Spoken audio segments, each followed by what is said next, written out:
नमस्कार. विकास देशमुख असं एक नाव की जे सेवा करण्यासाठी जन्माला आलं आहे. आत्तापर्यंत आरोग्य सेवेचे अनेक पुरस्कार त्याला मिळाले. पण त्याच्या मूळ जन्मभूमी, कर्मभूमीतला वाळव्याचा सेवा यज्ञ जीवन गौरव पुरस्कार हा त्याच्या दृष्टीने खूप महत्त्वाचा, कारण तो त्याच्या मूळ मातीतला पुरस्कार आहे. 16ला होणाऱ्या कार्यक्रमासाठी मी यावं यासाठी समितीच्या सदस्यांनी खूप प्रयत्न केले.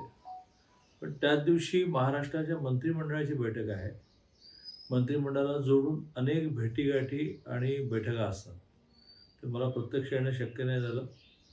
पण विकासचा कार्यक्रम म्हटल्यानंतर त्याच्याबद्दल या निमित्ताने 2 शब्द मला नक्की बोलावेसे वाटतील.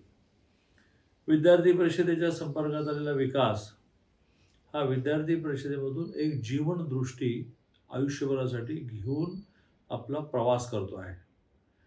ही जीवनदृष्टी ही प्रामुख्याने जे का रंजले गांजले त्यांसी म्हणे जो आपुले तोची साधू ओळखावा.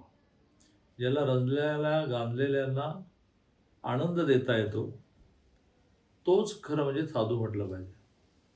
विकासची स्थिती आता अशीच आहे. आज मुंबईमध्ये एक मोठं नेटवर्क त्याने उभं केलेलं आहे. तेच नेटवर्कचा पार्ट महाराष्ट्रातही आहे.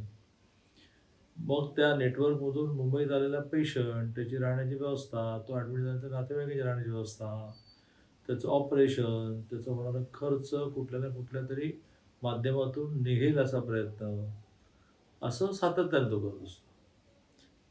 एक पेशंटच्या नातेवाईकांसाठी राहण्याचं ठिकाण त्याने जे डेव्हलप केलेले सावली नावाने, आता तो आणि त्याची बायको असे दोघे मिळून ते करतायत. आणि असं म्हणणं बरोबर होणार नाही की त्याच्या मागे ती उभी आहे, तर ती त्याच्या खांद्याला खांदा भिडून आहे. असे दोघेही नवरा बायको विकास आणि तनुजा हे एका अर्थाने सर्वसामान्य माणसाच्या आजारपणामध्ये एक परमेश्वर म्हणून काम करतात. आणि त्यामुळे वाळव्याच्या या सगळ्या समिती सदस्यांना मी खूप आभार त्यांचे मानेन की त्यांनी असा एक हिरा शोधला आणि त्याला पुरस्कार देत आहेत. विकासची तब्येत मधल्या काळात काही बिघडली, खूप प्रयत्न करून ती सुधारली. थोडासा अजूनही तब्येत बिघडली होती, त्याचा अंश त्याच्यामध्ये आहे. मी या निमित्ताने प्रार्थना करतो की सगळ्या जगाला बरं करणाऱ्या विकासला खूप चांगलं आरोग्य मिळावं. जय हिंद, जय महाराष्ट्र.